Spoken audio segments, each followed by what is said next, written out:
सिकंदराबाद विधानसभा क्षेत्र में आज हम गुलौठी पे हैं और शहीद स्मारक पे हैं और आज सिकंदराबाद 64 के विधानसभा के आज प्रत्याशी शिवसेना के अमित तोमर हमारे साथ हैं। हम उनसे बातचीत करेंगे, उनसे हम जानेंगे कि जैसे अब इलेक्शन सिर पे हैं लगभग, तो क्या विचार है, क्या माहौल चल रहा, क्या नहीं, इन सब जानेंगे। सबसे पहले तो निष्पक्ष भास्कर में आपका स्वागत है। जी धन्यवाद सर। क्या माहौल चल रहा है भैया अब इस वक्त?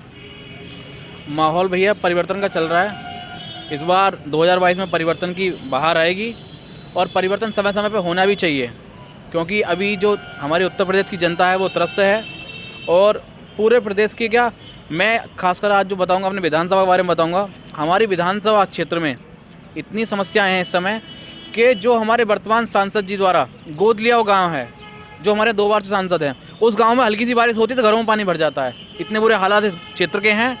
और जो 2 बार से विधायक हैं हमारी विमला सोलंकी जी, उन्होंने क्षेत्र में कोई काम नहीं किए हैं, विकास कार्य नहीं किए हैं। इसलिए जो है अब की बार लोगों ने मन बनाया है कि कोई नया चेहरा सामने आए, हमारा जो परिवर्तन क्षेत्र चाहता है। इसलिए हम लोग इस विधानसभा क्षेत्र से 64 से चुनाव लड़ रहे हैं। तो शिवसेना ने आपको टिकट दिया है विधानसभा से? जी, शिवसेना पार्टी पहली बार अब की बार उत्तर प्रदेश में अकेले चुनाव लड़ रही है।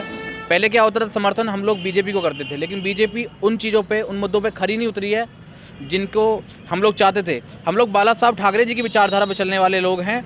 इसलिए इस बार शिवसेना ने लगभग 100 प्रत्याशी उत्तर प्रदेश में उतारे हैं और 64 सिकंदराबाद से मुझे क्षेत्र की सेवा करने का मौका मिला है। मैं अब कोशिश करूँगा कि अपनी बात लोगों तक पहुँचा पाऊँ। जी, तो बड़े अच्छा लगा आपसे हमें बात करके। और क्या खासियत बताना चाहोगे? क्या अगर आप जीत जाते हो यहाँ से 64 से, तो आप क्या परिवर्तन लेके आओगे यहाँ पे सिकंदराबाद विधानसभा में? देखिए, परिवर्तन का जो कार्य है वो हम जैसे युवा ही कर सकते हैं, क्योंकि जो पुराने लोग हैं उनको सिर्फ धन ऐसने से, कमाई से मतलब सरोकार होता है उनका। लेकिन हम जो नए लोग हैं सिर्फ सम्मान के लिए काम करते हैं। क्योंकि मैं डॉक्टर प्रवीण तोगड़िया जी के जो संगठन रहा है राष्ट्रीय बजरंग दल, उसका जिलाध्यक्ष रहा हूँ बुलंदशहर का। हमारे ज़िले में अच्छी टीम रही है और शिवसेना से मैं प्रत्याशी हूँ। लगभग दोनों विचारधाराएं समान हैं, इसलिए मैं उन विचारधाराओं के साथ में जनता के बीच जा रहा हूँ और जनता की जो भी समस्या होगी उसका निवारण के लिए हम, हार जीत ईश्वर के हाथ में है, लेकिन हम हर तरीके से हमेशा खड़े रहेंगे। हम वो लोग नहीं हैं कि आज वोट मांगने आए 5 साल तक गायब हो गए। हम लोग हारने के बाद भी खड़े रहेंगे, जीतने के बाद भी खड़े रहेंगे, क्योंकि हम लोग मिडिल क्लास से हैं। मैं खुद एक मिडिल क्लास फैमिली से हूँ, किसान परिवार से हूँ, तो मुझे पता है कि क्षेत्र की समस्याएं क्या हैं। मैं खुद का क्षेत्र का बेटा हूँ मैं, तो सारी समस्याएं मुझे पता है यहाँ की। तो जैसे किसान अभी लगभग 1 साल से बॉर्डर पर बैठे थे, तो अब के किसानों का मामला अब के इलेक्शनों पर प्रभाव पड़ेगा नहीं पड़ेगा सरकार पर? जी बिल्कुल, किसान प्रधान देश है भारत हमारा।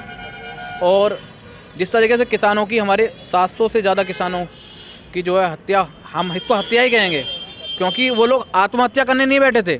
वो लोग जो तानाशाही सरकार ने दिखाई थी, राज्य सरकार ने, केंद्र सरकार ने जो तानाशाही दिखाई थी, उसके विरोध में वहाँ पे बैठे थे। तो ये नहीं कह सकते उन्होंने आत्महत्या की है या मर गए हैं। मरे नहीं है वो शहीद हुए हैं।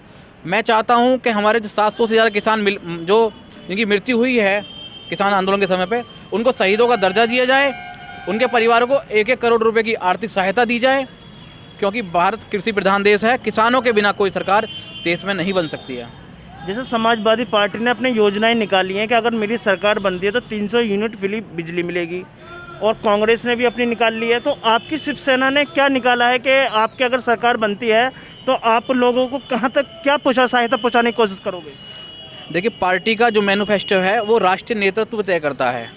तो जो भी हमारा राष्ट्रीय नेतृत्व तय करेगा मैनिफेस्टो, उत्तर प्रदेश की समस्याओं को भी वो लोग समझ रहे हैं और उन समस्याओं के मैनिफेस्टो के लिए मदद करेंगे। हम लोग क्षेत्र में अपनी समस्याएं बताएंगे, वो क्षेत्र के हिसाब से मैनिफेस्टो बनाएंगे। हम लोग पूरे स्टेट के लिए मैनिफेस्टो नहीं बनाएंगे, क्योंकि पूरे मैनिफेस्टो जो राज्य की समस्याएं वो भिन्न हो सकती हैं। क्षेत्र की समस्या क्षेत्र का बेटा जान सकता है, क्षेत्र का जो क्षेत्रवासी है वो जान सकता है। तो हम अपने क्षेत्र की समस्याओं को अपने जो नेतृत्व है उन तक पहुँचाएँगे और हमारा जो मैनिफेस्टो होगा वो राज्य स्तर का नहीं होगा। हमारा मैनिफेस्टो अपनी विधानसभा के लिए होगा, क्योंकि हमें अपने विधानसभा के लिए कुछ करना है।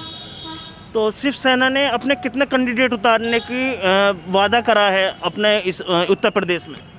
उत्तर प्रदेश में शिवसेना लगभग 50 से 100 सीटों पर लड़ रही है। बाकी अभी प्रथम चरण के जो नामांकन हुए हैं उसमें 16 प्रत्याशी यहाँ से हुए हैं और हमारे बुलंदशहर ज़िले से अभी 3 प्रत्याशी उतारे गए हैं। तो कौन कौन उतारे गए?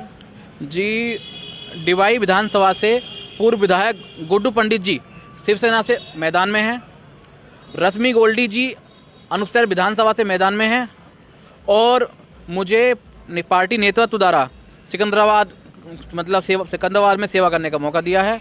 मैं नेतृत्व का बहुत आभार करता हूं और क्षेत्रवासियों का आशीर्वाद का आकांक्षी हूं।